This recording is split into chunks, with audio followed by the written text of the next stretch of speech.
ଧର୍ମଶାସ୍ତ୍ର ଅନୁଯାୟୀ କାର୍ତ୍ତିକ ମାସରେ ଉପବାସ କରୁଥିବା ବା ପାଳନ କରୁଥିବା ବ୍ୟକ୍ତି ପରିତ୍ରାଣ ପାଇଥାଏ। ପୁରାଣରେ କୁହାଯାଇଛି ଯେ ଭଗବାନ ନାରାୟଣ ବ୍ରହ୍ମା ନାରାୟଣକୁ ଏବଂ ନାରଦ ମହାରାଜା ପୃଥକୁ କାର୍ତ୍ତିକ ମାସଟି ସର୍ବଶ୍ରେଷ୍ଠ ମାସ ବୋଲି କହିଛନ୍ତି। ଏହି ପରିପ୍ରେକ୍ଷୀରେ କାର୍ତ୍ତିକ ମାସରେ 7ଟି ମୁଖ୍ୟ ନିୟମ ଭାବରେ ବିବେଚନା କରାଯାଏ। ଏହାଦ୍ୱାରା ଶୁଭ ଫଳାଫଳ ମିଳିଥାଏ ଏବଂ ପ୍ରତ୍ୟେକ ଇଚ୍ଛା ପୂରଣ ହୁଏ। ଏହି ନିୟମ ହେଲା ଦୀପଦାନ। ଧର୍ମଶାସ୍ତ୍ର ଅନୁଯାୟୀ କାର୍ତ୍ତିକ ମାସରେ ସବୁଠାରୁ ଗୁରୁତ୍ୱପୂର୍ଣ୍ଣ ବିଷୟ ହେଉଛି ଦୀପଦାନ କରିବା। ଏହି ମାସରେ ନଦୀ ପୋଖରୀ ଇତ୍ୟାଦିରେ ଦୀପଦାନ କରାଯାଇଥାଏ। ଏହାଦ୍ୱାରା ଗୁଣ ପ୍ରାପ୍ତି ହୁଏ ବୋଲି ବିଶ୍ୱାସ ରହିଛି।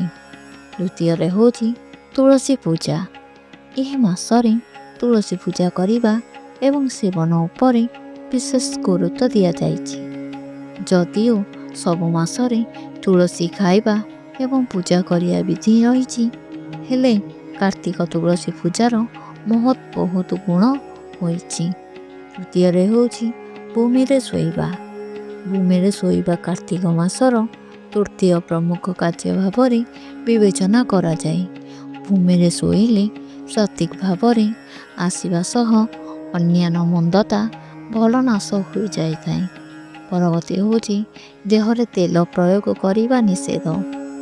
ନାରକ ଚତୁର୍ଦ୍ଦଶୀ ବ୍ୟତୀତ କାର୍ତ୍ତିକ ମାସର ଅନ୍ୟ ଦିନରେ ଶରୀରରେ ତେଲ ଲଗାଇବା ନିଷେଧ। ପରବର୍ତ୍ତୀ ହେଉଛି ଡାଲି ଖାଇବା ନିଷେଧ।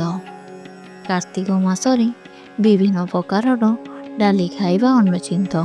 ଏହା ଧାର୍ମିକ ତଥା ସ୍ୱାସ୍ଥ୍ୟ ପାଇଁ ବେଶ୍ ଉପକାରୀ ବୋଲି ବିବେଚନା କରାଯାଏ। ପରବର୍ତ୍ତୀ ହେଉଛି ବ୍ରହ୍ମଚର୍ଯ୍ୟ ପାଳନ। କାର୍ତ୍ତିକ ମାସରେ ବ୍ରହ୍ମଚର୍ଯ୍ୟ ପାଳନ କରିବା ଅତ୍ୟନ୍ତ ଗୁରୁତ୍ୱପୂର୍ଣ୍ଣ ବୋଲି କୁହାଯାଏ।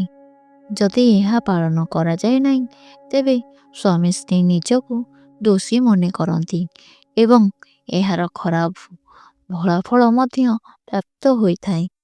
ଶେଷ ହେଉଛି ସଂଯମତା ରଖନ୍ତୁ।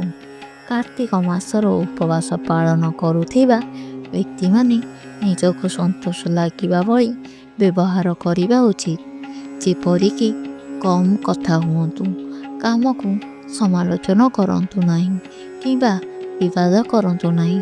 ମନ ଉପରେ ସଂଯମତା ରଖନ୍ତୁ। ବନ୍ଧୁଗଣ, ଆପଣଙ୍କୁ ଏହି କାର୍ତ୍ତିକ ମାସର ଭିଡ଼ିଓଟି କିପରି ଲାଗିଲା ତାହା ଆମକୁ କମେଣ୍ଟ ମାଧ୍ୟମରେ ଜଣାନ୍ତୁ।